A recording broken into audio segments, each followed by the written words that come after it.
Assalamualaikum warahmatullahi wabarakatuh. Alhamdulillahirabbil alamin. Allahumma shalli ala sayyidina Muhammad wa ala alihi wa sahbihi ajma'in. Yang sama-sama kita muliakan, kita hormati, kita cintai dan kita banggakan guru kita Abuya Syekh Haji Amran Wali Al-Khalidi yang baru saja sampai ke Banda Aceh dalam perjalanan melakukan dakwah, yaitu dakwah pengkajian tauhid tasawuf. Insya Allah malam besok lanjut lagi ke Birun dan seterusnya. Acara yang sama diadakan juga di Sigli. Mudah-mudahan perjalanan ini lancar dan berjalan dengan baik. Terima kasih kepada Abuya yang tidak lelah-lelahnya berjuang membimbing kami dan kita semua, walau dengan berbagai macam perintangan yang Abuya hadapi dan pengikut-pengikutnya.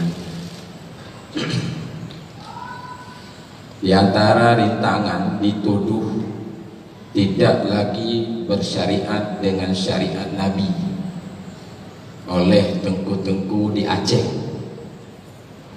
Setelah kita lihat dari dekat, ternyata tuduhan itu adalah tuduhan dusta.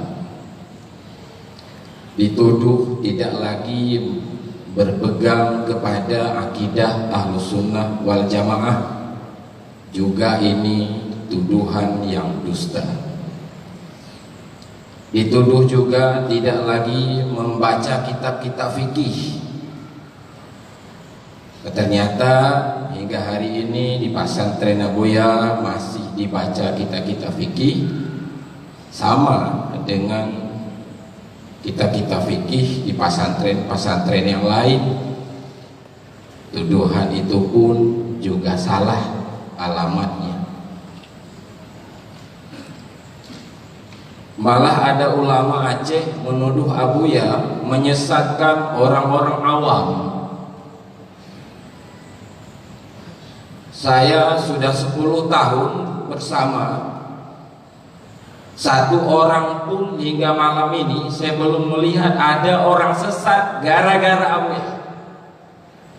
Kasih tunjuk ya Rasul yang tak sesat, yang hana semayang ni, yang kamu balik akidah, yang kamu laijut hana li ibadah mana? Tapi malah saya dan kami melihat lepahlah orang-orang sesat selamat di tangan Abuya. Lepahlah pemabuk yang hendak pulih le, Abuya pulih. Lepahlah orang-orang terlibat narkoba di Jakarta, di Aceh, hendak pulih berbagai obat. Dengan nasihat Abuya mereka sembuh. Jadi bukan menyesatkan malah, tetapi yang sesat selamat. Malah ada yang masuk Islam dengan melihat Abuya, seperti yang terjadi di Sulawesi. Jadi semua itu adalah tuduhan-tuduhan yang salah. Tetapi kita juga berterima kasih, dengan tuduhan-tuduhan itulah MPTT dikenal oleh dunia, bukan hanya di Aceh. Jadi kita berterima kasih juga. Makin diganggu, makin berkembang, makin dihadang, makin luas penyambutnya. Sehingga penyambutnya jamaah sekarang bukan hanya ada di Aceh, tapi ada di berbagai provinsi yang lain, bahkan ada di luar negeri. Berkembang MPTT, ratib seribe di mana-mana. Jadi nyonya makna apa-apa, jak butruk kalon luduh rugom sakit hati kalau orang Aceh. Kita kalau langsung ternyata tidak demikian adanya. Alhamdulillah itu adalah menjadi pupuk sehingga semakin subur dan berkembang. Terima kasih juga kepada para penghalang itu. Penghormatan juga saya berikan kepada Bapak Gubernur MPTT, maksudnya Bapak Azhar, karena di sini di MPTT ini ada gubernur, ada wali Nanggro, bahkan ada pangdamnya juga, ada kapoldanya juga, bahkan ada pasukan juga, pasukan khadam umat. Pak Azhar tadi sudah menjelaskan makalah. Juga penghormatan saya berikan kepada Bapak Kapolresta Banda Aceh dengan seluruh Kapolsek yang hadir. Beliau juga salah seorang jamaah dan pejuang, juga memasukkan kajian ini ke Polresta Banda Aceh, mengadakan zikir di tempat beliau bersama teman-teman kita di sana di Polresta, sehingga MPTT dan Ratib Seribe semakin kokoh dengan bantuan Bapak Kapolres, Kapolsek dan teman-teman yang lain yang mewakili Kodam Pangdam Iskandar Muda. Kami hormati juga Bapak Arif Padilla yang sudah banyak juga berbuat untuk perkembangan majelis ini, Majelis Tauhid Tasawuf dan Ratib Seribe. Juga kami hormati Tuku Tarmizi Daud, guru kita bersama, juga hadir mewakili Bapak Wali Kota Banda Aceh.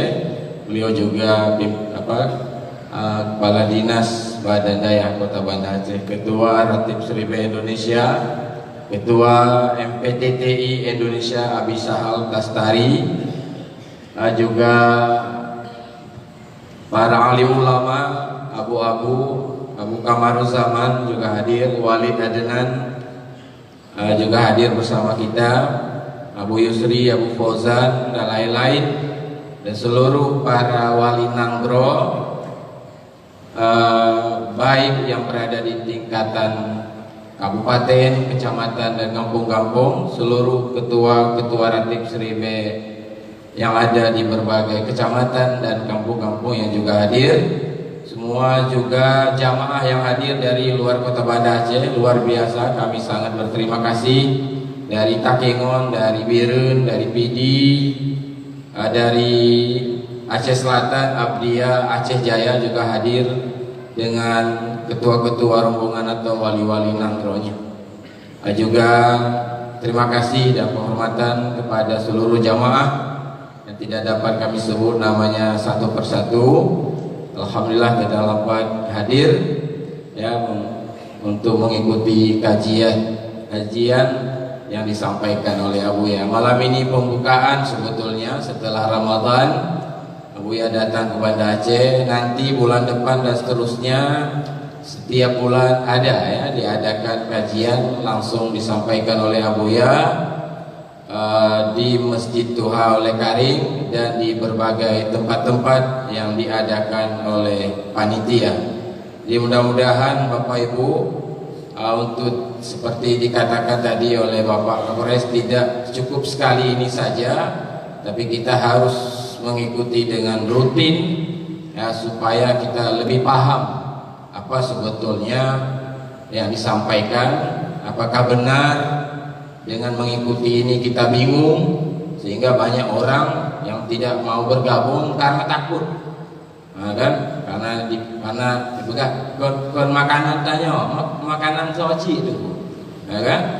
Nah, ke soci laju. Nah, jadi yang padahal yang dibawa amat penting sekali supaya tauhid, Bapak-bapak ya, semua kita bertauhid, kita semua percaya kepada Allah dengan segala sifat-sifat yang wajib baginya, sebagaimana dikatakan dalam kitab-kitab akidah Ahlussunnah wal Jamaah.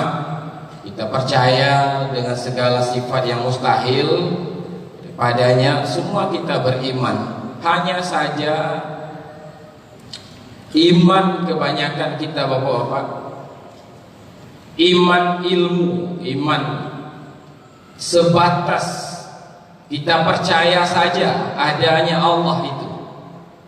Tapi kepercayaan kita tidak mempengaruhi batin dan jiwa kita.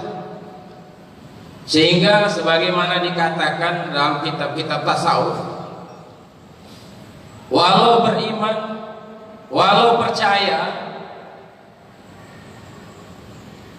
kepada adanya Tuhan yang bernama Allah, Maha Agung, Maha Hebat, pencipta alam semesta dan sebagainya, tapi ternyata masih yakhafuna ghairahu, masih takut kepada selain Allah. Yarjuna ghairahu, kata kitab Tanwir Qulub, berharap bukan kepada Allah, bergantung bukan kepada Allah, percaya Allah maha sempurna tetapi tidak mencintai Allah. Bahkan tentu leuh percaya hana tatakuti, leuh percaya hana tacintai, karena Allah terhijab dengan alam. Alam ini menghijab kita dengan Allah, sehingga kita yang bukan Allah yang kita takuti, tapi alam yang kita takuti. Manusia, atasan kita, semua kita hormati. Sementara Allah hanya kita percaya saja, Dia ada dan Dia maha hebat. Terhijab Allah dengan alam. Makanya kata Imam Al-Ghazali, tauhid jika hanya sebatas ilmu, jika tauhid hanya sebatas akidah, batin tetap berpaling kepada alam, tetap berpegang kepada alam. Nyok-nyok terjadi maknanya apa? Syirik khafi. Karena kita mengakui Tuhan sebagai Allah, tapi kita batin kita menyembah yang lain dengan jalan malu kepada yang lain, takut kepada yang lain, berharap kepada yang lain. Terjadilah maknanya syirik khafi. Syirik lahir hanale, karena tanya percaya kepada Allah, batin kita syirik. Nyo tengku mungkin bila ini begitu gambaran batin kita, nyo maksud bila mati lagi kan serusalikin dan lain-lain, bila mati dikhawatirkan terjadi su'ul khatimah karena batin berpaling kepada Allah. Maka di masjid bukan hanya tak percaya Allah maha hebat, tetapi kehebatannya, perbuatannya, sifatnya terpantul di dalam batin kita. Fanalah perbuatan kita, fanalah sifat kita di dalam sifat Allah, di dalam perbuatan Allah. Yang dimaksud oleh MPTT Teguh supaya hilang syirik khafi di dalam batin kita. Jin selamatnya bukan hanya tak percaya adanya Allah, tapi kita juga takut dan mencintainya.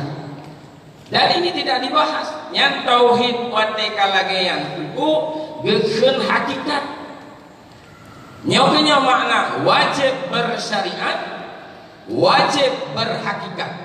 Yang lagi kitab kamu budaya, pemurati, ubudiyah, najih dan sebagainya, ya, wajib bersyariat, wajib berhakikat, pemahamannya seperti itu tadi. Dan ini jarang dibahas, apalagi tauhid irfani, hilang wujud yang lain di dalam wujud Allah. Ini sudah tidak dibahas lagi. Matilah ilmu kesufian, matilah kajian hakikat. Nyok-nyok untung tak munculnya MPTT, majelis pengkajian tauhid tasawuf, sehingga ilmu ini terangkat kembali dan diterima luas oleh umat Islam, sehingga kita sudah mulai memahami kembali apa itu hakikat, apa itu syariat, apa itu irfani, apa itu wahdatul wujud dan sebagainya. Sudah kita pahami kembali dengan datangnya Abuya bersama majelis pengkajian tauhid tasawufnya. Karena itu Bapak Ibu sekalian, bergabunglah dengan Istiqamah, ya. kami juga bergabung mengikuti, walau kita belum seperti Abuya, kita belum arif, kita belum sufi, ya, tapi dengan bersandar kepada mursyid, percikan-percikan keberkahan itu akan datang juga kepada kita, insya Allah. Itulah Bapak Ibu gambaran ya daripada apa itu tauhid tasawuf. Jadi bukan seperti yang dituduh merusak akidah kah, menyesatkan orang awam kah, dituduh oleh Tengku Danyo itu dusta dan bukan demikian. Maka kita ikuti mulai malam sekarang dan bulan depan dan seterusnya apa yang disampaikan oleh Abuya, karena menyolalai ya ulama-ulama luar negeri tak berebut-rebut bergabung. Ulama dulu banyak ulama-ulama besar dari Jawa, dari Malaysia, dari Irak, dari Cina malah menjadi murid daripada Abuya kita. Padahal mereka banyak pengikut-pengikutnya untuk menemukan, merasakan tentang kajian yang disampaikan oleh Abuya. Maka menyatakan lambat dan lalai, nyokenya nanti terjadi Buya kurung dedong-dong, Buya tameng merejeki. Demikian, mohon maaf atas segala kekurangan. Assalamualaikum warahmatullahi wabarakatuh.